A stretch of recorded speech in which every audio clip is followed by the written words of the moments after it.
দুদিন যেতে না যেতে এই ঘরগুলো কিন্তু একদম ধুলোতে ভরে যায়। সামনে আবার ওভারব্রিজ। তো হ্যালো বন্ধুরা, আমি শম্পা চলে এসেছি আবার একটা নিউ ভিডিওর মধ্যে দিয়ে। তোমরা কেমন আছো? আমি ভালো আছি। জানো তো, আমি না রোজ একটা করে জায়গা ভাগ করে নিই, সেই জায়গাটাই পরিষ্কার করি। রোজ রোজ বন্ধুরা এত বড় ঘর পরিষ্কার করা সম্ভব না। ঠিক টাইমে সবাইকে খাবারটাও দিতে হবে, টিফিনও নিয়ে যাবে, সব কিছুই থাকে। তো সারাদিন যদি এই ঝাড়া নিয়ে বসে থাকি, তাহলে আর রান্নাবান্না খাওয়া দাওয়া কিছুই হবে না। পরিষ্কার পরিচ্ছন্ন সব কিছুই সবারই দেখতে ভালো লাগে, কিন্তু ঘরে বাচ্চা কাচ্চা থাকলে তার পেছনেও কিন্তু অনেক ডিউটি থাকে। আমার হাজব্যান্ড জানোই তো, আবার 11টার মধ্যে টিফিন নিয়ে চলে যায়। আজকে তার জন্য বানিয়ে নিয়েছিলাম ভেন্ডি আলু দিয়ে সবজি। ভেন্ডিটা আমাদের ঘরে সবাই পছন্দ করে। বানিয়েছিলাম অল্প করে, ওর মতন। কালকে যেগুলো রান্না করেছিলাম অনেক কিছুই আজকে বেঁচে গেছে, তাই বেশি কিন্তু রান্নার চাপটা আমার আজকে নেই।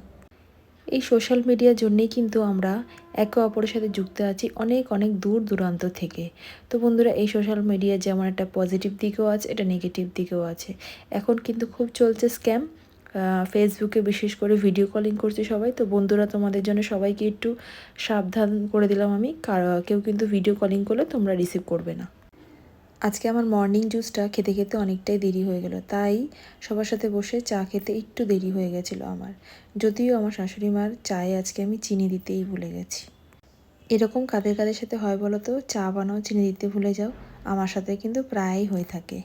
এবার সব কাজ শেষের দিকে, এবার আমি বসে খাবো চা আরাম করে। তো বন্ধুরা, তোমরা ভালো থেকো, সুস্থ থেকো। দেখা হবে আবার একটা পরবর্তী সুন্দর ভিডিওর সাথে। তো টাটা, বাই বাই।